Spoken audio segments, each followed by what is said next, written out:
नमस्कार, मैं हूँ आरती और आप देख रहे हैं वेनम टीवी। मौसम में थोड़ा सा बदलाव है और उसके वजह से मेरी आवाज में भी थोड़ा बदलाव है, तो प्लीज इसके लिए मुझे एक्सक्यूज करें। आज हम बात करने वाले हैं एक बार फिर से बच्चों के रिलेटेड। बच्चे जो हैं हम सभी के फैमिलीज की लाइफलाइन माने जाते हैं, बहुत ही इंपॉर्टेंट हिस्सा है। जहाँ बच्चों की बात आती है हमेशा हम पेरेंट्स, एजुकेटर जितने भी हैं सबके एंटीना जैसे खड़े हो जाते हैं। और आज एक ऐसी हस्ती हमारे साथ जुड़ी है जो अपने 50 सालों का एक्सपीरियंस इस फील्ड में शेयर करने के लिए आपसे रूबरू होने वाली हैं। हम आज मिलने वाले हैं एक ऐसे एक्सपर्ट से जिन्होंने 50 इयर्स से अर्ली चाइल्डहुड एजुकेशन के क्षेत्र में काम किया है, बच्चों के साथ भी, टीचर्स के साथ भी, बहुत सारी टीचर्स को ट्रेन किया, एनजीओज के साथ काम किया, पेरेंट्स के साथ काम किया, आंगनवाड़ीज और बालवाड़ीज में भी अपनी सर्विसेज दी हैं।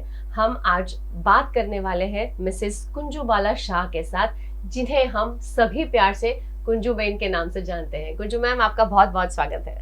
नमस्ते दर्शक मित्रों।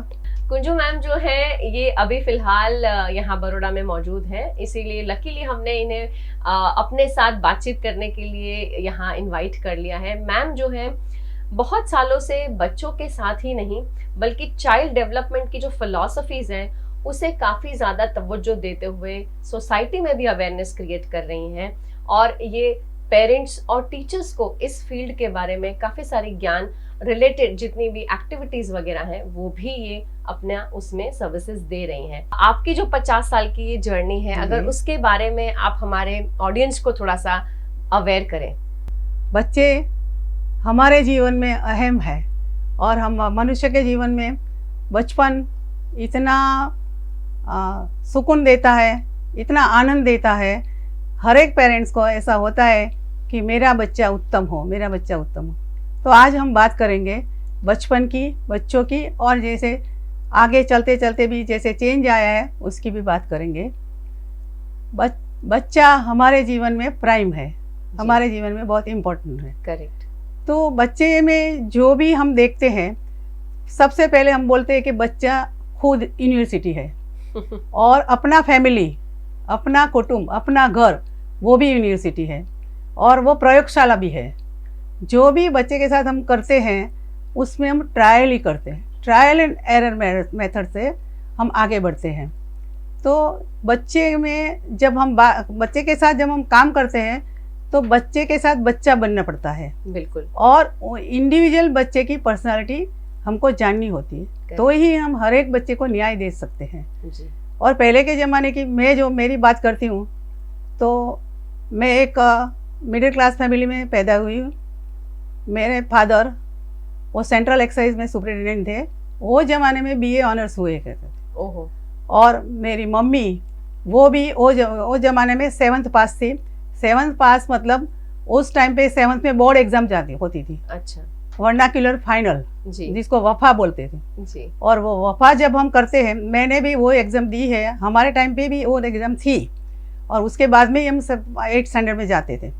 पर वो एग्ज़ाम देने के बाद किंडरगार्टन में, आजकल हम केजी बोलते हैं, उस टाइम पे बाल मंदिर बोली जाती थी, तो बाल मंदिर में नौकरी भी मिलती थी, जॉब मिलती थी। ओहो, अच्छा। इतनी वैलिडिटी थी उसकी। जी।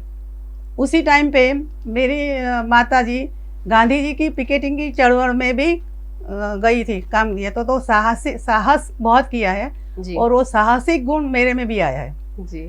इसका मतलब ये है, मेडिकल साइंस भी कहता है, चाइल्ड साइकोलॉजी भी बोलती है, और सब लोग जानते हैं कि वारसे में, जीन्स में आता है सब। जी। और एनवायरनमेंट, बच्चे के जीवन में एनवायरनमेंट बहुत ही भाग भजवता है, बहुत ही अहम है जी। तो घर का माहौल भी अच्छा होना चाहिए। बिल्कुल। वो जमाने की जब बात करते हैं तो हम लोग बहुत मज़े से, बहुत नाचते कूदते फिरते हंसते हंसते स्कूल भी जाते थे, तो हम सेफ थे क्योंकि गांव में ही स्कूल थी। और एक बहन जिसको तेड़ागर बहना बोला जाता था, वो बच्चों को कलेक्ट करने के लिए गांव में आती थी। अच्छा। और वो लेके जाती थी, उसके साथ जैसे बैग लेके ऐसे ऐसे घूमते घूमते ऐसे चलते चलते जाते थे बिंदास। अभी थोड़ा सेफ्टी का प्रॉब्लम हो गया है जी, ट्रैफिक का प्रॉब्लम हो गया है, तो ये भी बच्चे के उसमें इफेक्ट करता है। तो मैम ने बड़ी सही तरीके से बताया कि बचपन जो है वो बहुत ही प्राइम चीज़ है। हर इंडिविजुअल के लिए और हमारे लिए भी। अगर हम आज पीछे मुड़कर देखें तो बचपन की बहुत सारी यादें ताज़ा होती हैं, और जब बचपन का नाम आता है तो मुंह पर एक बहुत अच्छी मुस्कुराहट भी आ जाती है। बस इसी तरह का हर बच्चे का जो बचपन है वो पॉजिटिव हो और ग्रोथ वाला हो, अच्छा डेवलपमेंट वाला हो, तो उसके लिए ही हम आपसे हमेशा रूबरू होते हैं और यही कहते हैं कि बच्चों को जो है एक कंड्यूसिव एनवायरनमेंट दें और उन्हें ऐसे अनुभव दें जिससे उनकी जो वेलबींग है वो अच्छी और पॉजिटिव डेवलप हो। कुंजू बहन, आपने बहुत साल से इस क्षेत्र में जो आप काम कर रहे हैं जी और बहुत टाइम से हम भी हमारी ऑडियंस को बोल रहे हैं जी कि जो प्रारंभिक वर्ष है बच्चों के फॉर्मेटिव ईयर्स जो Yes. है वो उनकी ग्रोथ और डेवलपमेंट के लिए बहुत ज्यादा इम्पोर्टेंट है। यस। क्या कहेंगे आप उस बारे में? मनुष्य के जीवन में बचपन जो है एक पिलर जैसा काम करता है, इसीलिए बोला जाता है कि, और ओल्डन डेज में भी बुजुर्ग लोग भी बोलते थे कि प्रेगनेंसी में हर एक लेडी को बहुत ही ध्यान रखना चाहिए। जी, मतलब पॉजिटिव रहना चाहिए, अच्छी पढ़ाई करनी चाहिए, अच्छे सोच लाना चाहिए। तो 0 से 6 साल तक जो भी बच्चा सीखता है वो उसका लॉन्ग टाइम तक रहता है और उसके बैक ऑफ माइंड में, स्मॉल मगज में वो संग्रह हुआ करता है। इसलिए बचपन में उसको स्वयं करने की अपॉर्चुनिटी देनी चाहिए।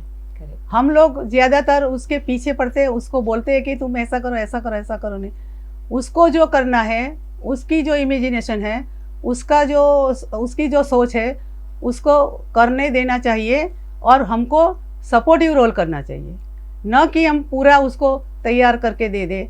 और जो 6 साल तक जो बच्चा सीखता है, पढ़ता है, अनुभव करता है और लॉन्ग टाइम, जैसे आप सबको मालूम है कृष्ण भगवान की स्टोरी भी, कि 7 साल में उसने गोवर्धन पर्वत उठाया था। मतलब 6 साल तक मैग्नेटिक एनर्जी होती है, जो भी आप देते हो वो ग्रहण करता है, जो भी आप देते हो वो लेता है और अपने दिमाग में रखता है।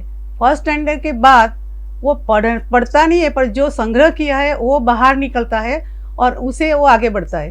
तो 0 से 6 साल तक की उम्र मैग्नेटिक है, उसमें बच्चे को अपने आप सोचना देना चाहिए, उसकी कल्पना शक्ति होती है, उसकी साहस शक्ति भी होती है, वो उसको चाहिए कि वो अपने आप करे और करने देना चाहिए। पर हमको पीछे से करना, हम टीचर्स को भी बोलते हैं कि बच्चे को कुछ भी एक्टिविटी देते हो, कुछ भी काम देते हो तो पहले से उसको थोड़ा तैयार कर लो।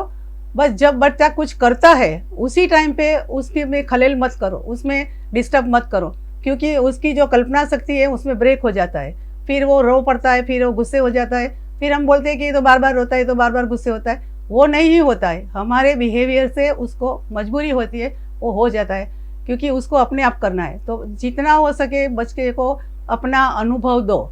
उसका मैं एक एग्जांपल आपको देती हूँ। हमारे भी सीढ़ी जब हम करते थे तब आया था कि 2.5 साल में बच्चा सिमिलर मैचिंग सीख जाता है। तो मैंने खुद मेरे बच्चे पे ये प्रयोग किया। घर में तो मुझे, माँ के घर में तो मुझे बहुत सारी अपॉर्चुनिटी मिली है चाइल्ड डेवलपमेंट की, कि मेरे 6 छोटे भाई बहन थे और 6 भाई बहन के साथ मैं काम करती थी, इसलिए मुझे अच्छा अवसर मिला, अच्छा अनुभव मिला। पर मेरे पास मेरा जब बेटा हुआ तो मैंने पूरा एक्सपेरिमेंट मेरे बेटे पे किया।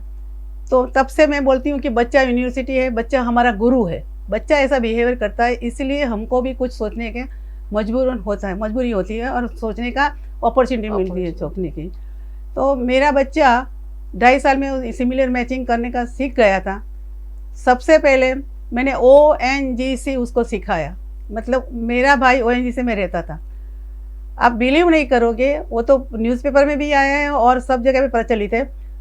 3.25 साल में वो ONGC में टावर के पास से बस के बैठ के ONGC अकेला जाता था at the age of 3.5 2 and 9 months जी, क्योंकि स्कूल में भी नहीं डाला था जी, लैंग्वेज भी इतनी नहीं, फिर भी वो जाता था। वो एक्सपेरिमेंट मैंने किया और मैंने जो भी एक्सपेरिमेंट किया फर्स्ट मेरे बेटे पे किया। पहले सिक्योरिटी तो चाहिए, सेफ्टी तो देखनी है हर एक बच्चे में, सेफ्टी दे के उसको प्री ट्रेनिंग दे के फिर जाने करने देना चाहिए। तो एक यह है, इसीलिए बच्चे को इंडिपेंडेंट छोड़ना है पर पहले उसको समझाना है। करेक्ट। बच्चों को इंडिपेंडेंट रखें, बच्चों को अपने आप सोचने का मौका दें, उन्हें पहले से तैयार ना करें। बच्चे क्या कहना चाहते हैं उन्हें सुनने की कोशिश करें। ये सारी चीज़ें हम हमेशा आपके साथ डिस्कस करते हैं। हमारे जितने भी एक्सपर्ट्स हैं वो हमेशा आपके साथ यही बातें कर रहे हैं, और आज कुंजू मैम भी वही बात आपसे दोहरा रही हैं और आपको याद करवा रही हैं कि ये फॉर्मेटिव ईयर्स जो हैं ये बहुत ज़्यादा ही इम्पॉर्टेंट होते हैं हर बच्चे के ग्रोथ और डेवलपमेंट के लिए।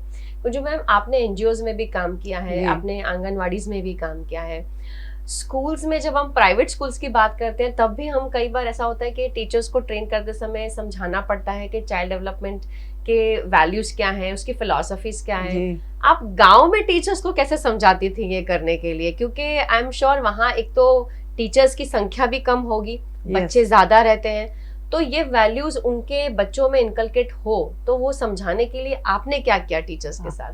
आरती मैडम, उस जमाने में गांव में काम करने का बहुत ही मुश्किल था जी। गांव में उनकी बिलीफ सब अलग रहती थी, और वो ज़माने में लेडीज़ बाहर नहीं निकलती थी। और वो टीचर्स की आप बात कर रहे हो तो उसमें उस ज़माने में कोई ट्रेन टीचर नहीं थे। गांव में से लेडीज़ को आइडेंटिफाई करना होता था, और आइडेंटिफाई करके हम लोग ट्रेनिंग देते थे, बाद में वो लोग बाल मंदिर में काम करते थे। आंगनवाड़ी तो बहुत पीछे से आई जी। शुरू में गवर्नमेंट ने प्रोजेक्ट एक डाला था, तो प्रोजेक्ट की बालवाड़ी बोली जाती थी जी। फिर महिला एंड बाल विभाग के विभाग से बालवाड़ी चालू की गई थी। तीसरी महिला सामख्य से जी।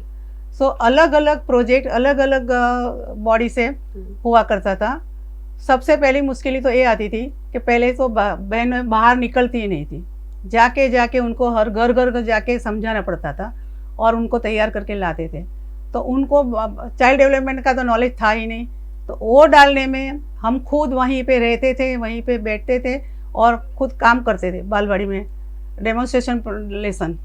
और उस धीरे करके, क्योंकि उन लोगों का मानस ऐसा था और लेडीज़ को बाहर नहीं निकल देते, तो अंदर भी बहुत चर्चा होती थी। करेक्ट। अंदर भी बहुत टिका होती थी जी। तो ये सारा सामना पहले करना पड़ा था जी। सोशल वर्क वो पहले करना पड़ा था, गांव वाले लोगों को समझाना पड़ा था, और बाद में फिर ला के ट्रेनिंग दे के करवाते थे। पर हाँ, बहुत ही दिक्कत रहती थी। आज उसको समझा के आए, वापस आए, 2 दिन फिर गए, वही पहले दोहराना पड़ता था और फिर बाद में दूसरा शुरू करना पड़ता था जी। और पहले तो लैंग्वेज प्रॉब्लम होता था, इन लोगों की भाषा गांव की रहती थी, तो हमारे लिए भी दिक्कत होती थी, क्योंकि हम जो भाषा यूज़ करते हैं वो लोग को समझ में नहीं आती थी, वो लोग जो करते थे हमको समझ में नहीं आती थी। तो बॉडी लैंग्वेज का पहले ज़्यादा उपयोग करना पड़ता था जी। और काउंसलिंग भी करना पड़ता था कि भी तुम ठीक कर रहे हो, तुम ऐसा कर रहे हो, तुम ऐसा करते हो, बहुत समझाना पड़ता था।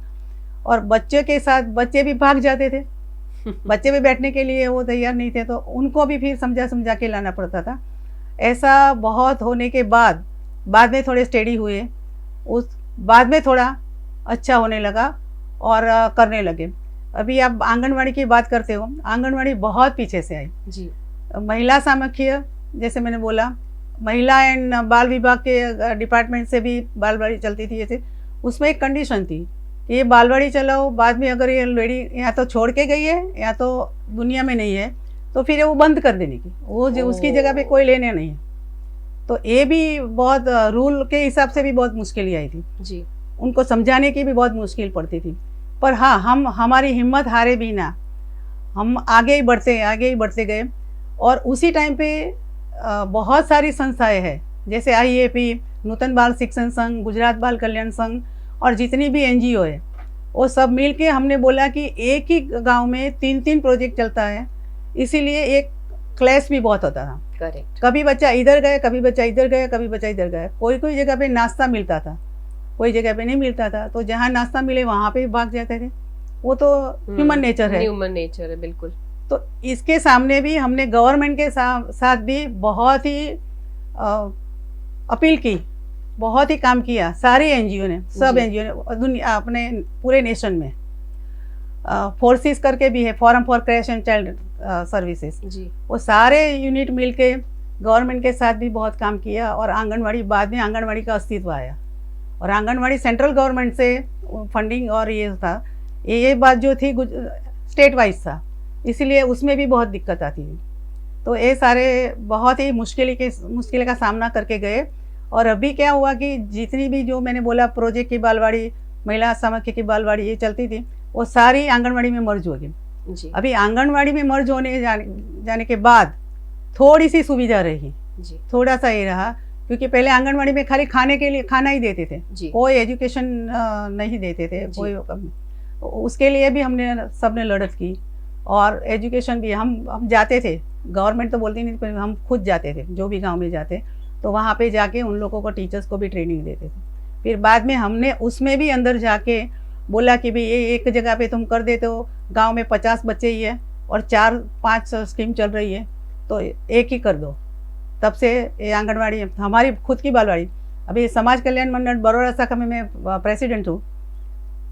जब मैंने चार्ज लिया तब 20 बालवाड़ी थी, ओरिजिनल 40 थी ओहो जब शुरू हुई तब। जी तो ये सारे बालवाड़ी अभी आंगनवाड़ी में मर्ज हो गई, इसलिए अच्छा हो गया, क्योंकि हमारी बहन तो ट्रेन थी। पर हाँ, आंगनवाड़ी में एक प्रॉब्लम ऑलवेज रहा है कि गवर्नमेंट के ये काम कागज पर पेपर वर्क बहुत रहता है, इसलिए बहनों को बच्चों में टाइम कम मिलता है, जी ये मुश्किल है। राइट। ऐसा। फिर भी आपने इतने साल अपना योगदान देते रहे और आपने हार नहीं मानी, ये बहुत बड़ी बात है।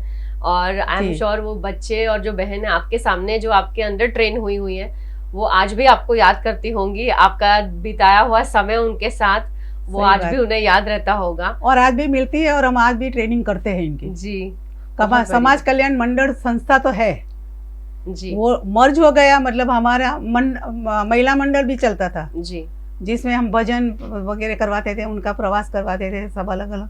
तो ये हम इनके लिए भी ट्रेनिंग करते हैं, और आज भी वो ट्रेनिंग में आते हैं। और आपने जैसे बोला, वो पर्सनल भी मिलने के लिए आते हैं। कुछ मुश्किल ही है आंगनवाड़ी में, कुछ यहाँ पे कुछ प्रॉब्लम है, जी तो भी they are in touch with us. बहुत बड़ी बात है। और आपका योगदान है इतना और इतना एक्सपीरियंस है। अब जब हम 21वीं सदी की बात करते हैं जी। और हम बात करते हैं कि 21वीं सदी में बच्चे को तैयार करना है, तो उस बच्चे को तैयार करने के लिए टीचर्स में क्या क्वालिटी होनी चाहिए, उसके बारे में आप क्या कहेंगे? देखो, सबसे पहले तो जनरल बात करती हूँ कि वो जमाना, मिडिल जमाना और ये जमाना, हम बात करते हैं, हम अक्सर बोलते हैं कि कंपैरिजन नहीं करनी है, कंपटीशन नहीं करनी है, और बच्चों में खास करके कंपटीशन नहीं है जी। कंपटीशन में 3 बच्चे को लाभ मिलता है और सब बच्चे नासीपास हो जाते हैं। इसीलिए हम चाइल्ड डेवलपमेंट वाले तो ऐसे सोचते हैं कि कंपैरिजन मत करो। पर हाँ, जब ऐसी बात है कि जब जमाना ही बदल गया है, जब सबसे पहले हर एक इंडिविजुअल को मैं एक एडवाइस यहाँ बोलती हूँ, अनुभव से बोलती हूँ, कि जो भी चेंज आता है वो चेंज इजीली कोई एक्सेप्ट नहीं कर सकते, स्वीकार नहीं सकते जी। पर धीरे धीरे तो जो भी चेंज है उसको आप पॉजिटिव मैनर से स्वीकारने की आदत डालो या स्वीकारो, तो आपको उसमें से रास्ता मिलेगा और आप उसमें कुछ कर पाओगे। तो जैसे वो ज़माने में ऐसा था, ये ज़माने में हाँ, अभी ये 21वीं सदी है, साइंस की सदी है, और ये हाँ इतना सारा विकास हो रहा है। विकास कहाँ पे अच्छा है, कहाँ पे ऊँचा है, उसकी बात नहीं करते, पर जो विकास है वो विकास को समझिए और उसमें से हमारी मतलब की बात हम निकालें और आगे बढ़ें, तो विकास अच्छा ही है। जी बिल्कुल। पर हमारी समझ और सोच नहीं है, हमने स्वीकारा नहीं है, इसलिए हमारे लिए वो थोड़ा प्रॉब्लम्स लगता है, थोड़ा ऐसा लगता है जी। तो हाँ, ऐसा है कि ये ज़माने में तनाव बहुत हो गया है, क्योंकि किसी के पास समय नहीं है। अगेन चाइल्ड डेवलपमेंट का और ह्यूमन साइकोलॉजी की एक बात है कि हर एक मनुष्य को एक दूसरे का सहवास चाहिए, एक दूसरे के लिए टाइम चाहिए। आज की बर्निंग प्रॉब्लम क्या है कि किसी के पास टाइम नहीं है। टाइम नहीं होने की वजह से ये सारे प्रॉब्लम क्रिएट होते हैं। जी बिल्कुल। तो बच्चे को भी हम टाइम नहीं देते तो बच्चा किसके पास जाएगा? करेक्ट। हाँ, शिक्षकों के लिए ऐसा बात करते हैं कि जब टाइम का प्रॉब्लम है तो हम हो सके इतना हमारे शेड्यूल में, हमारे स्कूल में ऐसा कुछ टाइम टेबल बनाए कि ताकि बच्चे में हम ज़्यादा टाइम इन्वेस्ट कर सकें। एक बात है। दूसरी बात है कि पूरा बच्चे को डिसिप्लिन में और शिस्त में लाने के लिए भी आप एक्टिविटी करो कुछ ऐसी, और एक्टिविटी के माध्यम से उनको सिखाओ। जैसे डायरेक्ट वर्बली करेंगे बात तो वो बात की इफेक्ट नहीं होगी, वो बात अच्छी भी नहीं लगेगी और वो बात लॉन्ग टाइम तक याद भी नहीं रहेगी। पर जब हम एक्टिविटी करेंगे, जब हम उनके साथ कुछ काम करेंगे, फिजिकली एक्टिविटी करेंगे, तब वो उसके लॉन्ग टाइम तक उसके दिमाग में रहेगा। तो बच्चे के साथ हिल मिलना, बच्चे के साथ काम करना और बच्चे को अपॉर्चुनिटी देने का, अपने आप जो करता है उसमें आगे बढ़ाने के पुश करने का, ये जरूरी है। बहुत बहुत बहुत बड़ी बात बताई है कुंजू मैम ने, और पेरेंट पर्सपेक्टिव्स के हिसाब से भी उन्होंने आपको बता दिया, टीचर्स पर्सपेक्टिव के हिसाब से भी बताया कि कहाँ कहाँ हमें क्या क्या फोकस करना चाहिए। कुंजू मैम आपका बहुत बहुत धन्यवाद आज हमारे साथ जुड़ने के लिए और अपने इतने बेहतरीन एक्सपीरियंसेस हमारे साथ शेयर करने के लिए। आई एम श्योर जो ऑडियंस हमें देख रही है उन्हें भी ये सुनकर बहुत मजा आएगा। चैलेंजेस अभी भी हैं, हम ये नहीं कह रहे हैं कि ये दौड़ जो है वो खत्म हो गई है, चल रही है। डिफिकल्ट है, जितनी उनके लिए थी शायद आज जो टीचर्स फेस कर रहे हैं उनके लिए भी होगी, लेकिन हाँ, हार नहीं माननी है, आगे बढ़ते रहना है, क्योंकि हम जो है अपने आने वाले फ्यूचर के साथ काम कर रहे हैं। हम हमारे फ्यूचर सिटीजन्स जो हैं, हमारे बच्चे जो हैं, उनके साथ काम कर रहे हैं। अगर इनमें हम इन्वेस्ट करेंगे तब हम हमारा बेहतरीन फ्यूचर जो है वो देख पाएंगे। तो इसीलिए आरती मैडम मैं बोलती हूँ ऑलवेज, और मेरा रखा है, take challenge and increase your talent. Very true. Challenges तो आएगी, चैलेंजेस को फेस करो, स्वीकारो तो फेस कर पाएंगे, और फेस करोगे तो आगे बढ़ोगे ही बढ़ोगे और पॉजिटिव रिजल्ट मिलेगा आपको। बिल्कुल, बहुत सही बात है, बहुत बड़ी बात है। आप सभी ऑडियंस का थैंक यू हमारे साथ जुड़ने के लिए। वीएनएम टीवी और वीएनएम टीवी किड्स का यूट्यूब चैनल है, लाइक करें, शेयर करें, सब्सक्राइब करें और इसी तरह हर हफ्ते हमारे साथ जुड़ते रहें। नमस्कार।